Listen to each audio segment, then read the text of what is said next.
Bonjour à vous, Parole ouverte, c'est l'émission spéciale de Radio Altitude et nous sommes aujourd'hui sur le toit des Galeries Lafayette à Paris avec une vue pour le moins superbe aux côtés de Thierry Reyer. Thierry Reyer, bonjour. Bonjour. Alors Thierry, on ne va pas y aller par quatre chemins, vous êtes un personnage un peu énigmatique, voire secret, on sait finalement très peu de choses de vous, hormis le fait que vous êtes chercheur en art et pas un connaisseur de l'œuvre de Brancusi, mais aussi dirigeant de société de multimédia, et je crois d'ailleurs que vous avez été assez proche du regretté Jean-Luc Delarue en son temps. Pour nos auditeurs, Thierry, qui êtes-vous finalement? Où êtes-vous né? Et où avez-vous grandi votre parcours en quelques mots? Allez Thierry. Alors, je suis né à Paris. Je vais passer directement à Jean-Luc Delarue. J'aime pas trop parler de moi, donc on va un peu faire vite. Ouais. En fait, Jean-Luc Delarue m'a beaucoup appris. Je l'ai rencontré à un moment qui était décisif dans ma vie. Et j'ai créé la société de production Réservoir Prod avec Jean-Luc Delarue. Ah, vous êtes le créateur de Réservoir Prod. Avec lui, son beau-père, quelques autres personnes. Et en fait, Jean-Luc Delarue était un personnage très, très, très exceptionnel parce qu'il a changé la vie de beaucoup de personnes. Et donc, il m'a donné ce côté humaniste et ça m'a beaucoup appris. Et c'est un personnage tourmenté, je crois. Hein. C'est très tourmenté, qui s'est fait du mal à lui, qui n'a fait de mal à personne. Bon, il avait des problèmes d'alcool, des problèmes de drogue, mais c'était un mec exceptionnel dans le sens où à chaque fois qu'il rencontrait quelqu'un qui lui demandait un autographe, il lui changeait sa vie. Il demandait s'il avait un emploi, s'il n'avait pas d'emploi, il lui demandait de passer au bureau et on trouvait des solutions pour embaucher la personne. Ah bon, et finalement il est comme moi. Et il a fait ça un certain nombre de fois, donc c'était quelqu'un qui m'a beaucoup appris à ce niveau-là sur le plan humain. Voilà. Ensuite. Alors c'est à partir de là que les choses ont un peu changé dans ma vie, parce que j'ai rencontré à l'intérieur de Réservoir Prod Louis Le Prince Ringuet. Et Louis Le Prince Ringuet, l'académicien. Grand académicien, très grand scientifique, et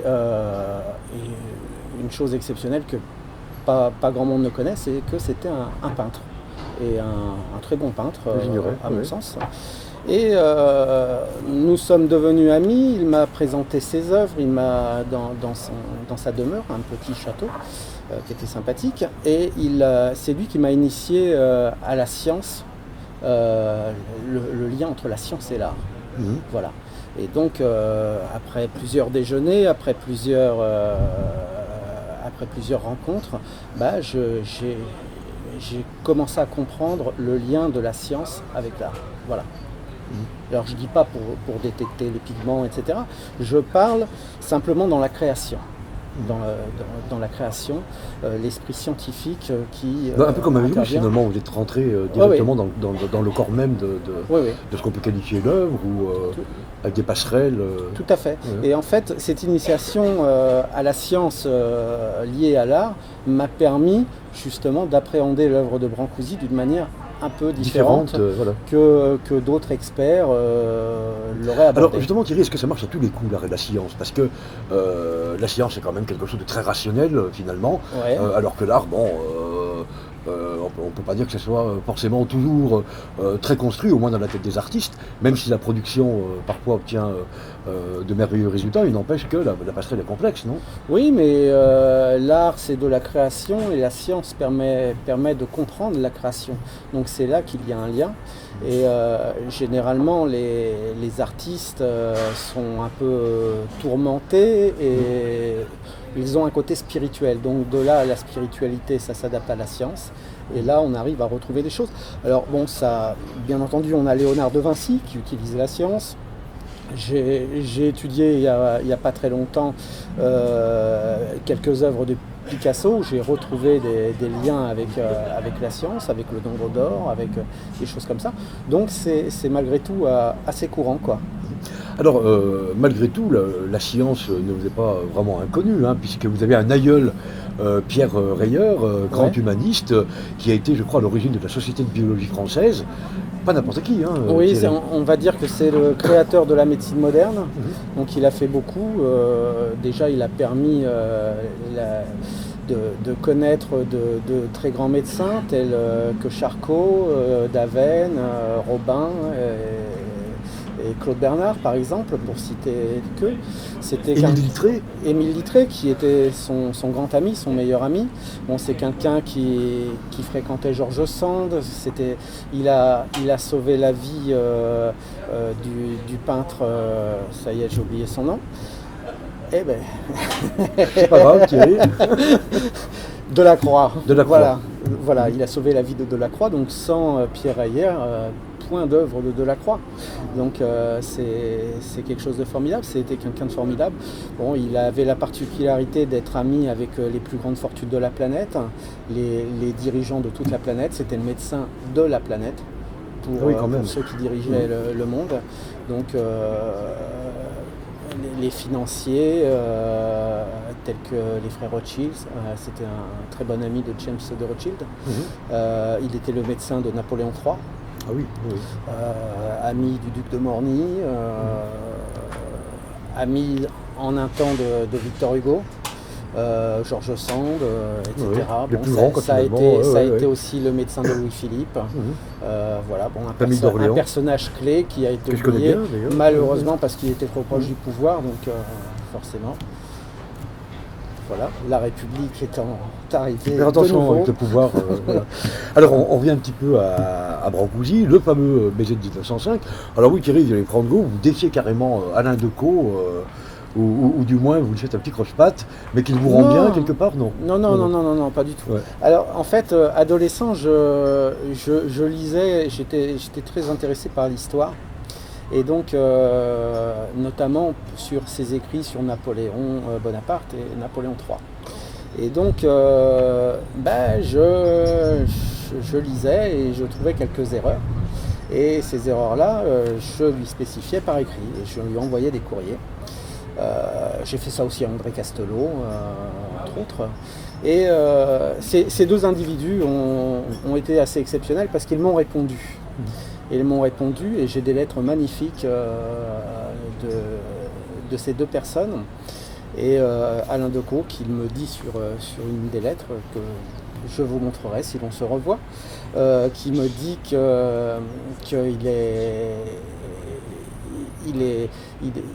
est ravi de mon indulgence par rapport à son travail, ce qui est exceptionnel. Je devais avoir 16 ans.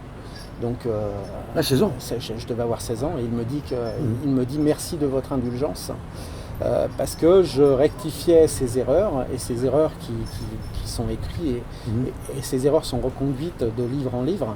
Alors les erreurs s'expliquent tout simplement par le fait que les premiers livres d'histoire faits par des historiens sur Napoléon Bonaparte ont été faits à partir de romans. Donc ces romans ont été romancés forcément. Alors il y a des romans qui valorisent Napoléon Bonaparte et d'autres qui sont plutôt assassins. Et donc ils sont partis, tous les historiens, pas Alain Decaux principalement, mais ils sont partis à partir de ces ouvrages pour faire des livres d'histoire sur Napoléon Bonaparte. Bon, moi j'ai retrouvé quelques archives qui appartenait à votre aïeul. Voilà. Et donc, à partir de là, bon, j'ai quelques infos supplémentaires qui n'ont pas... qui rétablissent la vérité. Et donc, j'ai rétabli un petit peu certaines choses. Alors, il ne les a pas corrigées, hein. mais il aurait bien voulu. Mais, il a admis quand même qu'il y avait des sources d'erreurs potentielles. Bien sûr. Voilà. Les deux, André Castelot aussi. On s'est vu plusieurs fois, on a même fait quelques déjeuners ensemble avec le temps. Et j'ai même travaillé un temps pour eux pour faire des recherches et leur donner mes recherches avant qu'ils écrivent des années. Alors, ce fameux BZ 1905, qui est quand même une pièce exceptionnelle, mais qui a donné lieu quand même à des polémiques, des controverses et des procès en cours, je crois, oui, tout à fait. Aujourd'hui. Une œuvre capitale dans l'œuvre de l'artiste. Alors, c'est quoi son originalité? Alors, déjà, cette œuvre est vraiment très exceptionnelle parce qu'elle est très différente des autres œuvres de Brancusi.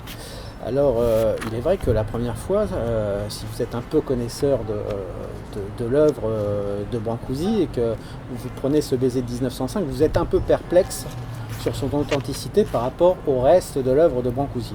Déjà par la taille, par les finitions de l'œuvre, etc. Rien ne correspond en fait aux autres œuvres de Brancusi, si ce n'est que cette sculpture est la pierre angulaire de l'œuvre de Brancusi.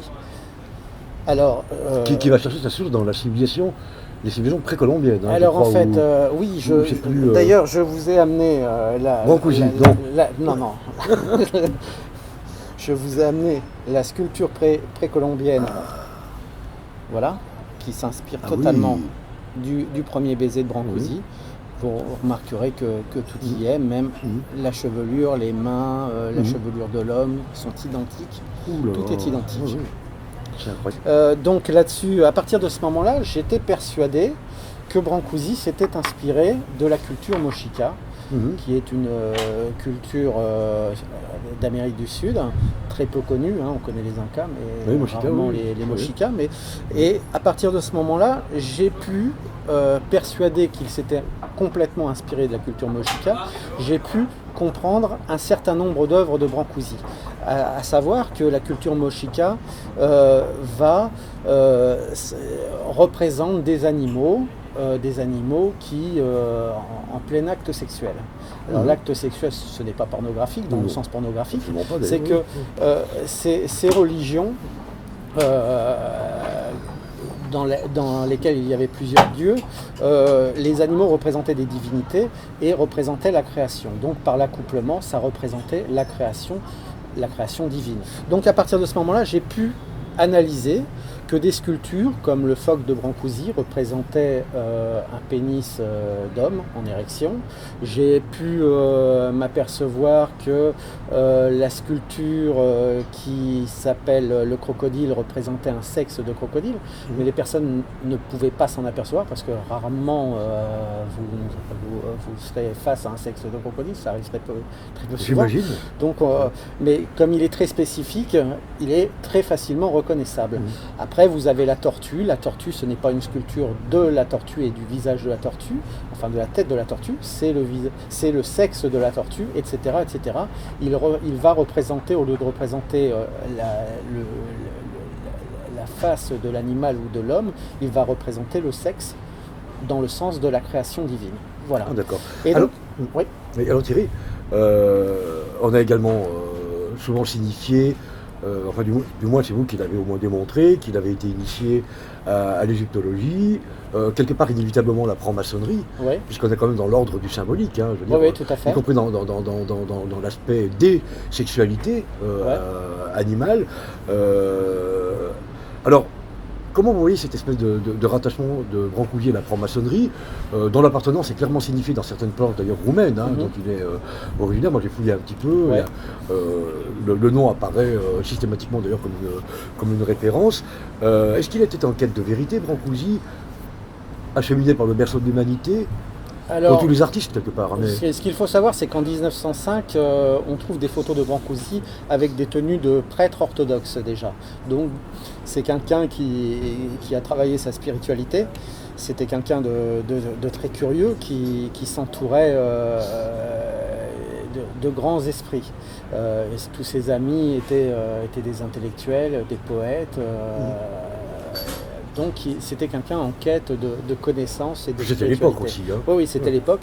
Et puis, il y a toutes ces expositions qui ont été faites à Paris, où la planète entière venait à Paris. Je parle de l'Afrique, je parle tout ça venait à Paris s'exposer, la Chine, etc. Donc, il a pu se rendre compte des différentes cultures, à aussi des différentes croyances sur la planète. Voilà. Ouais. Donc, il y a comme une photo de 1907, je crois, où l'on voit Brancusi en Égypte. Hein. Oui, il y a plusieurs photos en Égypte. Alors, l'Égypte est venue à Paris, hein, puisque Napoléon Bonaparte a quand même pillé l'Égypte. Il a fait son marché, il est revenu. On a quand même une très belle collection à Paris, donc ça a été assez facile pour lui de rencontrer l'Égypte sans aller de toute manière et sans habiter au Caire. Mais c'est vrai que bon, il s'est beaucoup inspiré après de l'égyptologie parce qu'il s'est rendu compte qu'il y avait un lien entre la culture moshika et l'égyptologie. Donc par la suite il a travaillé là-dessus et il s'est rendu compte que le mythe d'Isis et d'Osiris était le lien entre toutes les croyances en Égypte et était surtout représentait en fait la mère de toutes les croyances et de toutes les croyances. Donc il a quelque part essayé de tout unifier. Voilà. Mais dans quel but? Ben, il faut quand même savoir que les Lumières, les révolutionnaires, la franc-maçonnerie ont voulu faire une religion, ont voulu mettre en place une religion unique, universelle. Cette religion universelle était celle d'Isis. Donc c'est à partir de ce moment-là, c'est dans le sens d'unifier la planète autour de quelque chose de commun. Puisque les religions se ressemblent, parce qu'elles ont la même base, parce qu'elles ont pour mère Isis, Brancusi a voulu unifier par ses sculptures et parce que ce qu'il faut savoir, c'est que toutes ces œuvres forment un temple et toutes ces œuvres forment une œuvre unique.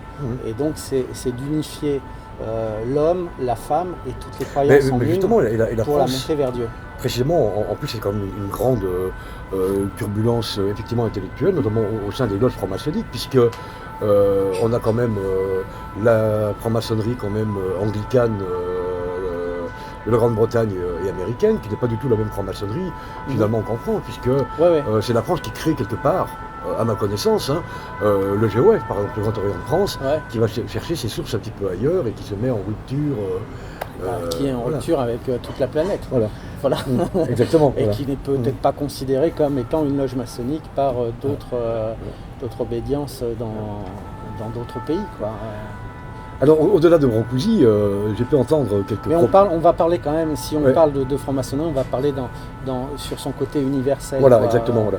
Et c'est un peu pas le cas de la France, c'est un peu particulier en franc-maçonnerie puisque on ne s'affiche pas, mais c'est un peu caché, ce qui est la particularité en fait de la France, parce que en Angleterre, il s'affiche. Désormais, alors la particularité s'explique en fait tout simplement par le fait qu'il y a eu l'occupation en France et que les nazis ont exterminé les francs-maçons et c'est les personnes qu'ils ont exterminées en premier, quoi.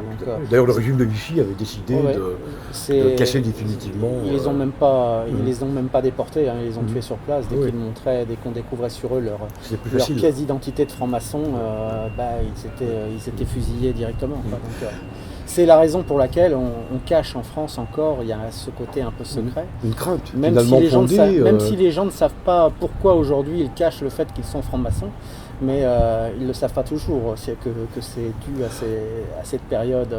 Et puis il faut bien trouver des boucs émissaires, les désigner, la théorie du complot, j'en passe et j'en trépasse. Ça a toujours été le cas de toute manière.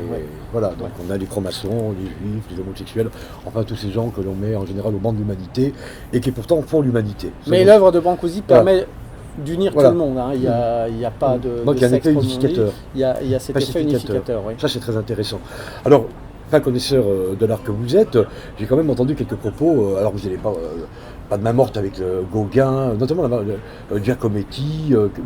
Non, je n'ai rien contre Gauguin et Giacometti. Non, juste que, en fait, qu'est-ce qu'un collectionneur? Un collectionneur, c'est quelqu'un qui est passionné par l'art, qui va amasser de l'art et qui va priver la majorité des personnes de voir l'œuvre qu'il va acheter. Et c'est ça le souci. Mais ces collectionneurs, jusque-là, étaient des particuliers, étaient des personnes qui étaient fortunées, mais qui avaient une fortune qui était quelque peu limitée. Aujourd'hui, nous sommes passés à autre chose. L'art est devenu de la finance. Les collectionneurs d'art ne sont pas forcément de fins connaisseurs en art, ni des amoureux en art. Ils collectionnent l'art parce que c'est à la mode, parce que c'est un produit financier, et ces œuvres d'art deviennent des produits financiers. C'est là où j'ai eu quelques mots un peu sévères, parce que tout simplement, le tableau de Gauguin qui a été vendu à la famille du Qatar, alors, rappelez le prix quand même. Alors, il a été vendu pas loin de 300 millions d'euros.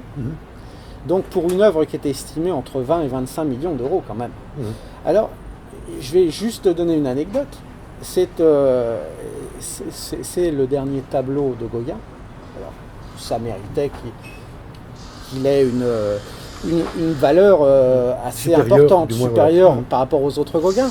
Mais ce qu'il faut savoir, c'est que ce Gauguin a été vendu par Gauguin lui-même 7 francs. Oui, mais à l'époque, il ne mangeait pas. On est passé. Si, il mangeait, il n'avait pas de souci. Mais il faut quand même voir qu'il l'a vendu 7 francs de son époque. Aujourd'hui, on est à 300 millions d'euros, pas de francs. Et on était dans les anciens francs.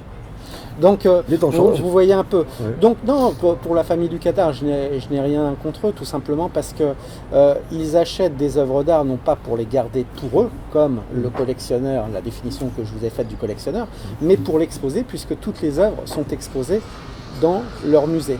Donc, ça permet à l'humanité de venir voir ces œuvres-là. Donc non, je trouve que c'est un peu exagéré, quoi. 300 millions d'euros pour une œuvre qui n'est pas l'œuvre principale de Gauguin, c'est pas la plus jolie. Voilà, bon, mais c'est comme ça. Pour Giacometti, c'est autre chose. Giacometti a fait L'homme qui marche. Bon, L'homme qui marche est une œuvre très sympathique qui montre que l'homme va par l'avant, vous voyez, par l'inclinaison, etc. Et les pieds sont un petit peu empâtés pour montrer que bon, il a des petits problèmes dans son avancée quand même, et que la vie n'est pas si simple que ça, et bon, c'est sympathique, sauf que il en a fait 3 exemplaires différents, qu'il a lui-même dupliqué, ce qui fait qu'on doit être à une vingtaine d'œuvres des originaux de l'œuvre de L'homme qui marche, plus des copies qui sont numérotées. Donc on va peut-être être à, je sais pas, j'ai pas compté avec les copies numérotées, mais il y en a beaucoup. Alors faire le record de la vente d'œuvres d'art, des sculptures à 78 millions d'une œuvre qui est dupliquée à un nombre d'exemplaires incroyable, c'est tout simplement incroyable, quoi. Donc voilà, c'est un peu n'importe quoi, mais bon, c'est un phénomène financier. C'est le jeu de l'art. Voilà. Alors pour finir, Thierry, quel est votre animal préféré? Je dirais le cheval. Le cheval. Votre ville de France préférée? Je n'ai pas de ville en particulier parce que je n'aime pas beaucoup la ville, je préfère la campagne. La campagne. Voilà. Votre ville d'Europe préférée? Ben, pareil, je préfère la campagne. Votre plat préféré? Alors, c'est pas un plat, ce serait plutôt les fruits de mer. Ah, les fruits de mer. Ouais, voilà. Votre artiste préféré? Mon artiste préféré, j'aime beaucoup Chagall quand même. Chagall. J'aime beaucoup Chagall. Alors maintenant que j'ai bien étudié pendant quelques années Brancusi, forcément je respecte Brancusi, mais je suis plus séduit par Chagall. Et Chagall est beaucoup plus abordable financièrement. C'est un fait. Alors on a déjà parlé d'Isis. Et si je vous dis Akhenaton, vous me dites quoi? Akhenaton, je dirais monothéisme, je dirais destruction. Non, pas destruction pour tout simplement parce que quand il est arrivé au pouvoir, il a voulu tout changer et il a détruit plusieurs sites et plusieurs œuvres déjà existantes, existantes. Donc il a fait beaucoup de mal à l'histoire. C'est un patrimoine mondial et il a fait beaucoup de mal, quoi. Donc il a payé très cher d'ailleurs. Voilà, donc bon, voilà ce que je dirais sur Akhenaton. Le grand architecte de l'univers, Thierry. Le grand architecte de l'univers, je dirais religion. Non, mais la franc-maçonnerie c'est juste venu après, mais c'est surtout les religions, parce que le grand architecte de l'univers représente toutes les religions. Et pour conclure, où aimeriez-vous finir votre vie, avec qui? Dites-moi pas avec Chagall. Là, je vais être très déçu quand je vais partir, parce qu'il y a tellement de choses à découvrir sur cette planète et il y a tellement de choses à apprendre que quand je vais partir, je vais être vraiment triste, quoi. Donc non, si j'avais le temps de prévoir de partir, je préférerais partir seul et dans un endroit où il n'y a personne. Vous avez bien raison. Thierry, je vous remercie. Je ne vous dis pas adieu puisqu'on va se revoir très prochainement en Savoie au mois de juillet dans le cadre de votre conférence que vous allez produire. Donc, Inch'Allah. Si Dieu me prête vie, ça sera avec plaisir. Merci. À bientôt, Thierry.